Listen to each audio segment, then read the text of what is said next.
following the sun god. Luke 12 and 18. Go back to Luke and finish off what Yeshaya was saying.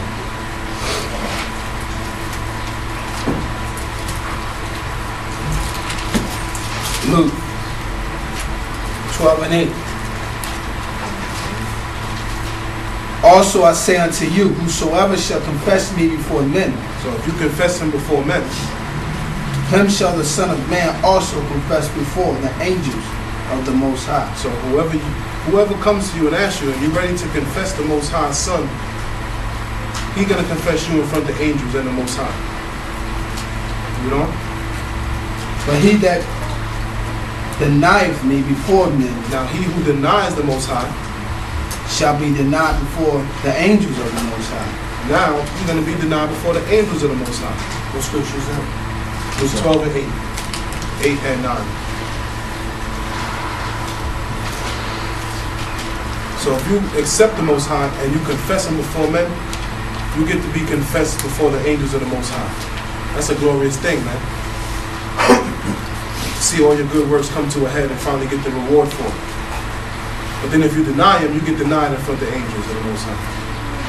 Which has got to be the most terrible thing in the world. 1 Peter 4 and 17. We're going back to that.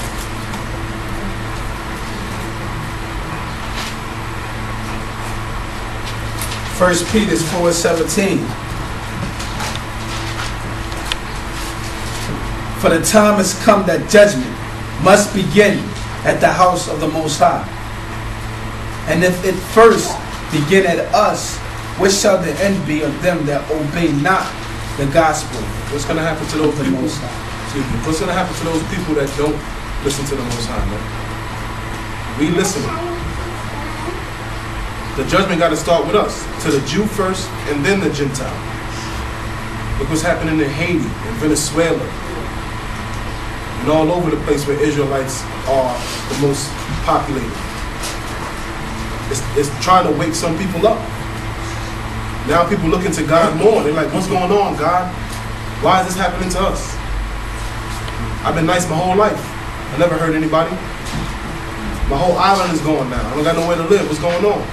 They don't understand that they're not keeping the faith in the Most High. They've been denying him by not understanding him. If you deny that you're an Israelite, you deny Christ. It's just so simple as that. You know? And if the righteous scarcely be saved, if the righteous is being scarcely saved, how many of the righteous will be saved? One in the third? How's it go? 1/3. Scarcely be saved. You know? where shall the ungodly and the sinners appear? Where are they going to be, man? We all know that there ain't going to be none of those, because only 1/3 of us is going to be saved. There won't be any sinners left. Anybody that afflicted you. So what if they live to be 100? You're going to live forever. They can afflict you now, kill you, everything that you own, take everything you own and all of that. Live to be 100 and not gain everlasting life. I'd rather live 10 years and gain everlasting life. I'd rather live 27 short years and then gain everlasting life. Hebrews 10 and 31.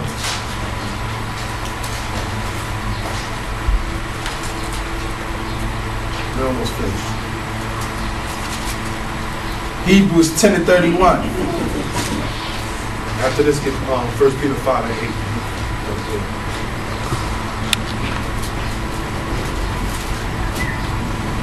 Hebrews 10 and 31. It is a fearful thing to fall into the hands of the living power. It's a fearful thing. When you deny the Most High, you fall into His hands. I don't want to be in your shoes. I don't want to be in your spirit, better to say. Because that's a terrible thing, man. It is a fearful thing to fall into the hands of the Most High, whether you're righteous or not. When you see that power and His glory and the 10,000 upon 10,000 angels and the myriads and myriads of angels that's up there, that's a fearful thing, man. You're like, I was worried about the army over here. Look at this.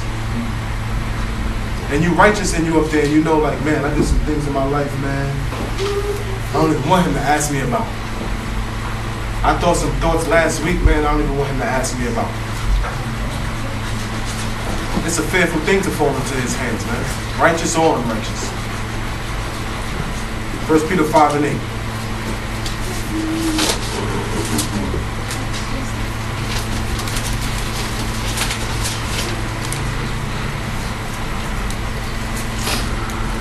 First Peter 5 and 8. Be sober, be vigilant, because your adversary, the devil, as a roaring lion, walketh about seeking whom he may devour. That's what the devil's doing. So like I said, there's people that the Most High will put in front of you. Excuse me, and there's people that the devil's going to put in front of you.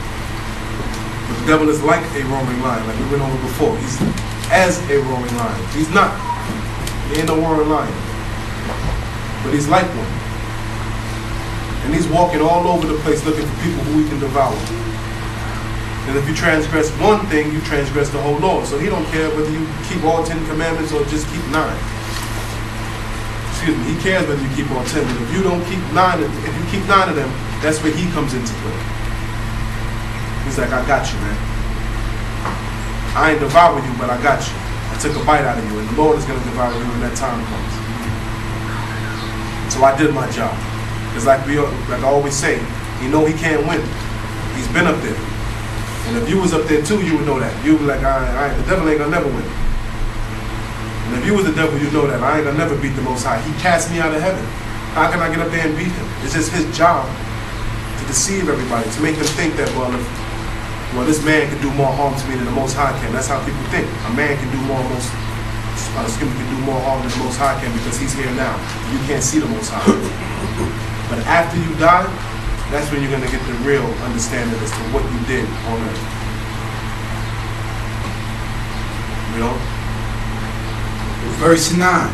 Whom resist steadfast in the faith, knowing that the same afflictions are accomplished in your brethren that are in the world.